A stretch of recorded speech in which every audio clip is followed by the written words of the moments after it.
Welcome back. Time now for Social Square. Exactly. Today being the 11th of October, it's International Day of the Girl Child, and we're about to have a fantastic conversation with amazing Kenyans around different conversations. So they'll get to introduce themselves and probably what they do. You already have heard and seen from one, right? But before we can even dive into that, I was looking at a few statistics. Some numbers there, right? Yes. Now listen to this. When it comes to gender bias, right? This is when it comes to that. Some parents in this day and age still prefer to take their sons to school as opposed to taking their girl. We'll talk about that. Sexual abuse.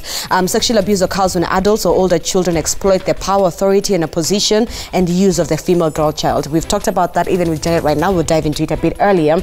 But even in 2019, and get this is a conversation we're actually having with my friends yesterday. 2020, we're entering into a new century.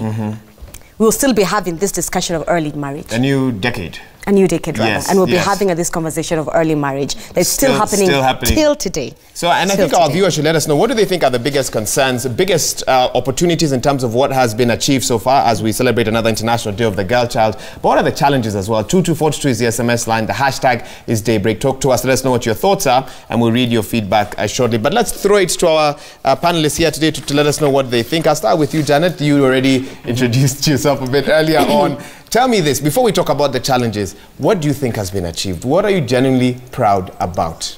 I'm definitely proud about the fact that we do have more numbers. We have, more numbers of girls being enrolled in school. We have more opportunities for girls to be seen, to be heard. I know I always throw in a caveat and I say, but still, but yet, because it is a reality. But also just the fact that you have, even though implementation is poor, you have policies that directly are about whether it's, distribution of sanitary pads, whether Are you talking about Kenya specifically? I'm talking about Kenya, okay. Yeah. I'm talking about Kenya, just in terms of policies that are about shedding light on issues around girls and women. Those are present now, and for me that's a huge step. The fact that the president would sign such an amendment in 2017 is just a reflection of the fact that issues are being prioritized. Around the world, yes, we are seeing that, but in a really weird way. We're also seeing things being taken back. In the US, for example, issues around the sexual rights of girls and women right now are being fought so hard by the Trump administration. So issues around family planning, for example, even though so many strides had been made, it's 2019 and a lot of those strides are almost being pulled back. So there's a very weird sort of tension and war going on, and that's why you're seeing a lot more salience and noise being made around saying, hey, no, we need to be heard. We need our issues addressed. We need our rights addressed. People can say we're making noise, but it's saying, no, we've made strides and you're trying to throw that take us back, and yet we're trying to move forward. So it's an interesting place to be, where we do have more women and girls. We have representation in areas that wasn't there before, but at the same time, there's still either cultural nuances or ageism or sexism that exists that's almost trying to fight the progress, and that's what's a bit of a concern. But it's great. I love Day of the Girl. I love seeing people celebrating messaging and celebrating girls in a way that, we deserve. And so, and is your color today a celebration? It really is. You know me, I'm always in black. Yes, exactly. But today I was like, color. Really happy to be here. All right, let me bring in Hope. Hope is an amazing young university student. She was studying law. Hope, yesterday I was listening to the news, and I heard that South Sudan, the youngest nation that we have on the African continent, perhaps around the world, has now elected their first female justice. David Maragahoko is now a woman. But when will it get, do you think it will get to a time when we can have such news without being news, that it's normal? That it's normal. Why do we have to celebrate it, that we can actually be normal? Oh, a female has been chosen as a Chief Justice. Okay. Not news. Then we don't even say female anymore. A president has been elected Chief Justice, yeah? So, my name is Hope, yes, just like you have said, and I think that there will come a time. It will take long, but I am grateful for the strides that we are taking this far. Because you see, we are not where we were 10 years ago. Right now, when we look at statistics, we can see changes. And when we're looking at statistics like early child marriage, we're looking at FGM, we're looking at sexual harassment, it is drastically reducing. So I dare say that we are taking strides. Much as it will take time, there will definitely come a time. It might take some time, but when we make small changes of progress, then we are doing something. I feel that in Kenya, just like the question you'd ask Janet, we are really trying. We see so many NGOs that are out there vocal about girls. You know, for instance, the one that I am for, Plan International, and we also have several other organizations that are working day and night to ensure that the voices of girls are heard and giving them opportunities so that they can be able to know that they can be leaders, and that when given opportunities, they can make it just like anybody else. So we are making strides. Look, for instance, in the previous election that we had 3 female governors. That was very, very different from the other election that we had where we had no female governors. Right. So you see, we are making strides as a nation. We are starting to appreciate women in leadership. We are starting to show our girls that they have a voice and they can be able to do it. When you look at the exam statistics, you can definitely see that girls are really making it big. They're doing well. Given opportunities, girls can be able to make it, and there will definitely come a time when it will just be normal for me to be president. I must say, I'm loving your optimism. Tell me this. Yes. I don't know if you saw that survey recently released by Plan International and another organization about perceptions in the media and how that affects what women believe they can achieve. As you were growing up, what sort of images would you see regarding women in the media, and how did that shape how you think, how you thought, how you think now? Well, I can say I was a defiant child. When I used to question a lot. I'm not surprised. When I watched TV, and then I would all the time just see it's the wife of the president, yeah? Okay. It's the wife of the minister, or it's the wife who is cooking and all that. So I would question myself and I ask, why am I not the one who's going to be the president? And my husband, we can start thinking of the name to call him when I'm president, yeah? So I always used to ask such questions. I used to ask such questions growing up. But you see, the kind of content that was there in media was either a woman is given very undignified work, and if you actually read the statistics and the survey, you saw that women are 4 times likely more than men to be showed partially nude or nude when it comes to productions in film and all that. So this is what I grew up knowing, that, you know, I am appreciated for my body and not my brains. So I questioned that a lot, because, to be honest, I used to ask myself, I have a powerful voice, but you see, when you look at me, you don't necessarily see my powerful voice, yeah? So really, do you mean that my voice doesn't count? So I wanted to ask that question every single time I'd go somewhere, and people are like, wow, your voice is very big, but then that's not the first thing that comes, because most of the time you grow up in a society where you're appreciated for your looks, for your beauty. So for women who do not consider themselves with a standard of beauty that has been set already, where do they go? Where do they fall back to? So the media does really play a key role in showing women what they can grow up being. And that is why at Plan International, we are talking all about rewriting her story. Rewriting her story. Because, you know what I'll do? I'll come back and give you a chance to talk about what you'd like to see in terms of women in media moving forward. But let's also bring Yasmin in. And Yasmin, I can give you a chance to introduce your initiative and tell us what challenges girls in, I don't know if it's only Kibra that you operate in or a wider space, what challenges are they facing today? They've been very optimistic, but let's also be honest here. There are a lot of girls out there who are not celebrating today because of what they've gone through. Good morning. My name is Yasmin Mohammed. I'm a menstrual champion, and I'm passionate about women and girls empowerment. I'm coming from the informal settlement of Kibera, where I started an initiative called Superb, where we go and do mentorship sessions to school programs, and also we target girls at the village level. And what we actually do is to empower girls with relevant skills on comprehensive sexual education, and also women in leadership. Because you'll find that most of the politicians, or rather most of people who are in leadership positions, are men. So what we do is to empower women to also take part in leadership position. And also we are trying as much as we can to address challenges that girls and women are facing in the society. What are those challenges? Give us some examples. You'll find that girls lack the access of accessing sanitary towels, and due to that, it forces them to go and look for other alternative ways. So even in Kibera, right? Yes, here, yes. Girls still do not have sanitary towels. Yes. As opposed to, I think, Janet, if you think of a lack of sanitary towels, you think Pokot. Yeah. You think Garissa. But right here in Kibera, there's still girls who don't have we've been doing several discussions in Kibera, where we go to schools, and also I've been to 4 wards. We have 5 wards in Kibera. I've been to 4 wards in Kibera, and what we do is ask the girls what they feel, or rather what are the challenges of them accessing sanitary towels. And you'll find that they are very bold enough to tell you that now their parents, they find it a taboo to talk about such, and also to talk about sexuality, and therefore they go to their peers, or rather choose to go and talk to their boyfriends. And if at all they lack the access of accessing sanitary towels, you'll find that they go to a boda rider, or they'll prefer a tuk-tuk driver so that she can access the sanitary towels for her monthly menstrual period. And it leads to so many challenges. You'll find that the boda rider will ask for something in return. You'll have to offer me sexual intercourse so that I can give you the 50 shillings to go and buy sanitary towels. What happens at the end of the day? The girl will end up getting pregnant. She will drop out of school. It's a cycle. It's a never-ending cycle. She will drop out of school. Then here it comes. You'll have to get married to the person who impregnated you.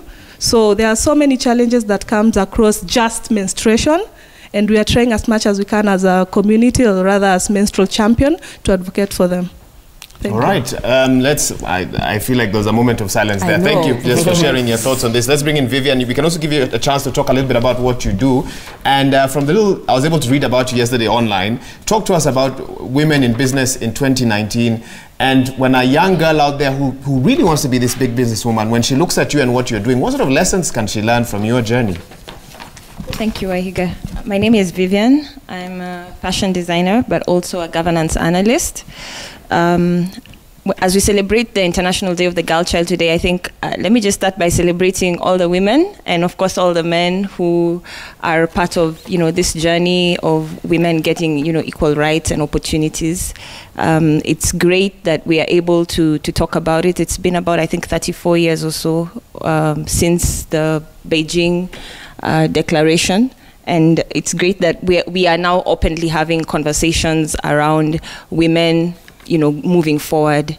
I'd say one of the things I'm very, very pleased to talk about is the strides, like Janet said, that women are making. Women are now recognized as, business leaders, but still a lot more has to be done, even in terms of leadership, in terms of getting equal opportunities, not just in education, but in governance, in all spheres, in science, in every sphere. And I actually just want to take a minute and just celebrate some of the amazing women we've had, like over the years, like Vivian Cheruiyot in athletics. We had Chelagat Mutai, a trailblazer in politics, I think. That's right. Yeah. She's currently still holds the record for the youngest member of parliament elected in Kenya. And, people like Wangari Maathai. We've had women, really breaking ceilings in Kenya, and I'm just happy to be here today. So why is it that, with so much to celebrate, that there are only 4 women CEOs out of the 62 companies that are at the Nairobi Securities Exchange? So a lot to celebrate, but that number 4 out of 62, does that worry you?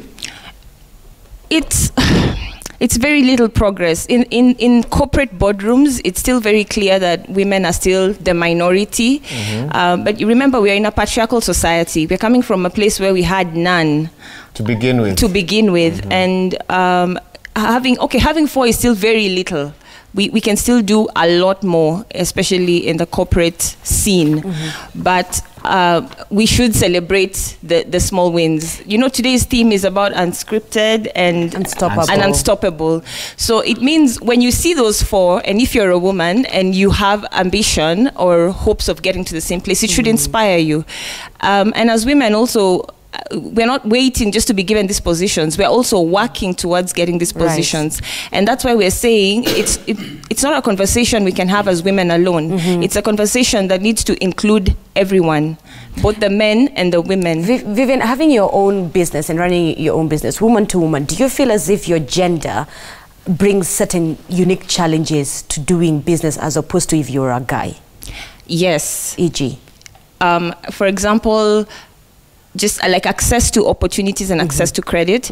In most of the industries. At the table, do you feel as if the men give you the same respect and the same attention in terms of the way they address you if you were still another man? I wouldn't say if I was still another man, but the thing that happens is when you sit at a table, women tend to be objectified, like immediately, before you even say anything. Depending, based on how you look or how you're dressed, you're already like stereotyped in a certain way. And so you have to like work 3 times or even more harder just to prove that, okay, there's actually a brain here and I actually have, ideas and opinions that count. And you Which only men are really asked to. Yes, just, to you show, only gain respect after several times of, speaking or talking and proving that you actually can address issues. And I don't think men go through the same thing. For men, you just have to probably step in the room. And we have a man here, Edwin. Edwin is the only man here. The lucky man in the room. Sorry. It's like the only man within this side of the panel. Edwin, it's so good to have you. And like Wahiga was saying off air, I think it's very confident of you to come in here. We called so many men to be part of this conversation, but a lot of men shy away from it.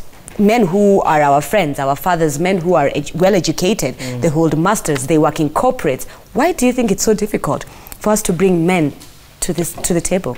Let's put the mic closer to your mouth. Go ahead. First, I will say, men think that women are fighting for their space.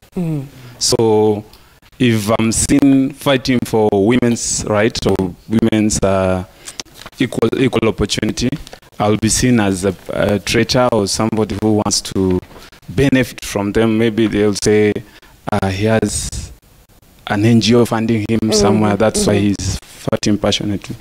But the reason why I decided now I'll fight passionately about gender equality is I come partly I grew up country, and first of all, I used to see my grandfather was a staunch believer of girls should not go back to school. Girls should not go to school. So every time... And he publicly declared this? Yes. Okay. Every time we'll be asked to take my aunties now to school, he will say, I can't take a cow to school.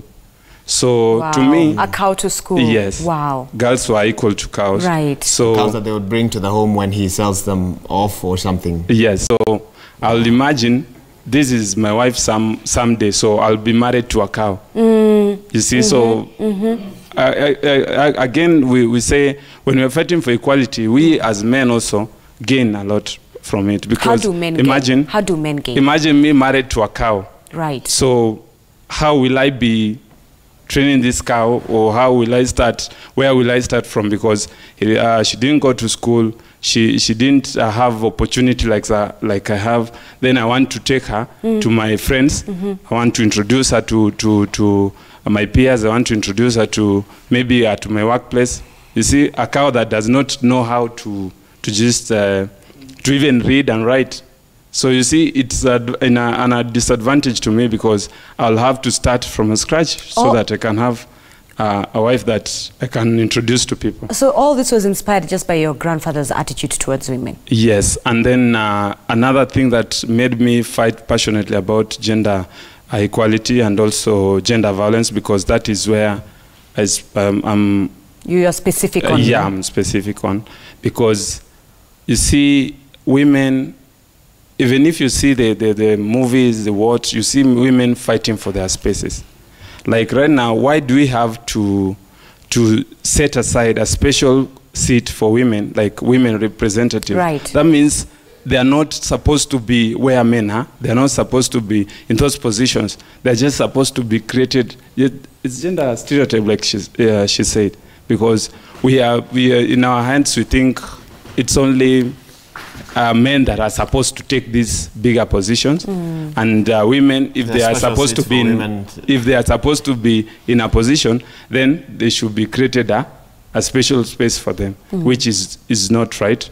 We should now focus on how can we all share this equal opportunity. How can we have these women on board? How can we work together? Because you see, when you educate a woman, you have educated the whole community. The community. Yes. Before I bring in Stephanie, tell me this. I have heard men say that we have no problem with empowering women. We just don't like the way it's being done. That there's a form of women empowerment that seems almost like a fight. Against men. Fight, like against men. When you hear men say, I don't know if I've had men saying that, what do you think they have a point? Do you think there are ways to empower women? What would you say about that? Yes, most of the ways we can empower women is when men stand up and say enough is enough, let's support our women. Because when women are left to fight for their spaces, men will see as if they are fighting them. And that's why. And so if you have more men on the side, hopefully it will get other men to sort of want to buy in. Yes, they will see it's a normal thing, because But are both genders guilty of making it feel like it's a fight? Like the empowerment of women or the girl child should mean the downfall or the ignorance of the boy child. Have both genders made it feel like it's a competition? It's a fight. That's why I'm saying we need to have more men fighting for women, women in power, or fighting for gender equality. Because you see, I will give an example with the parliament. We have 2/3 gender rule, which has never been passed, right? Been passed, because we only see women fighting for it.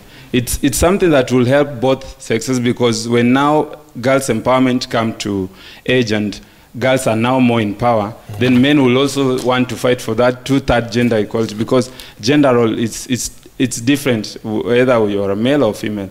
So it doesn't mean that now women, that thing belongs to women. It doesn't mean that. It just means that it should be, when we have more men, we should have women on it.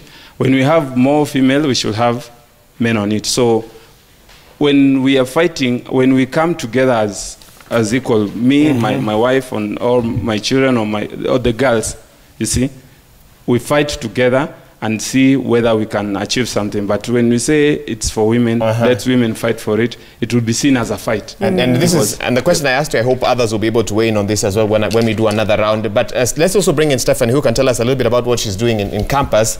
I know it has to do with the sciences. And as you introduce yourself, tell us, when you first said this is what you want to study, did you face any resistance? In your class, how many girls are there as compared to men? What are the trends in the universities around Kenya when women want to pursue the sciences? Okay, my name is Stephanie and I study electrical engineering. And growing up, watching cartoons and movies, actually I wanted to be a model at some point, because skinny and everything and all the that's attention. Because that's what media showed. Yeah, because it was in your comfort zone or something. Like, books were just, you're going to school because school fees has been paid and everything. So, and I also think, not enough light was shed on how women can break out of their cocoons and really strive and go for it. In class, it was really hard, because if you're smart and you beat the boys, actually, it was really hard when it got to class 7, because you're on top and boys are like, where do you come from? Who do you think you are? And it was really saddening, but you realize, my mom was always, you can do this, baby girl, go for it. Then you get to campus, then you get to study engineering. Actually, when I was called for engineering, I really didn't want it, because I was like waking up every morning to math and physics, but it was okay. So my dad was really supportive, because my daughter is studying engineering. It was a win for him, because he has a daughter studying engineering. And if you look at the statistics, while we were still having introduction to engineering, you have the female lecturers they tell us that I used to be the only lady in my class. Right now the numbers still don't tally, because we are 6 out of 44, and 6 girls out of 44. Yeah, in a class of 44. Class, yeah, in a class of 44. So we still really have few girls on board, but you see the numbers are growing from 1 to 6, and I hope it really keeps growing. And I also think it's a mentality that you're told that maths are for boys, physics for boys. Because even if you look at high school, at the statistics, very few girls want to get involved studying physics and everything, because there's just this stereotype and something that they don't want to get involved. But I think since we have advocates on board and people like me on board, somebody can look at me and be like, we are the perfect example that I want to be like Stephanie, I want to study engineering. I can do this. I don't have to be a model, or it's not that modeling is wrong, but but we need to be given, we don't want to limit ourselves to things certain such as careers. And Stephanie, do you think that your dad would still be proud of you? He would still show you off if you were not doing electrical engineering, if you were doing modeling, if you were doing a girly career? I don't know what's in his head, but I think the fact that I'm treading on the paths where males are supposed to be treading on, it makes him feel like, wow, like my girl is doing it. She's not just a girl, she's something else. And you realize, for me, like Plan International, it became an eye-opener. Actually, I didn't know that girls had a day that they're supposed to be celebrated. And you're just there, like you realize most girls, very few girls are still aware that, okay, of the campaigns that are supporting them, that are in their favor. Like, okay, it's something that it's on the surface, but if you go down to the roots, you're not sure everybody out there knows about today, knows about the gains that have been made, and so forth. Yeah, and you realize many people are only talking about celebrating Day of the Girl, but what are we supposed to do? Today is about creating awareness on the loopholes that we still have. We are celebrating the women who have made it, and we are making the young girls aware that they can get to whatever heights they want to get to. Wow. You know, Janet, I'm listening to both Hope and Stephanie speak. These are both university students, you know. Like the country. I know, yes. right? I know you have a question for Janet. Yeah. The director I'll is saying save it for the break. So let's take that break.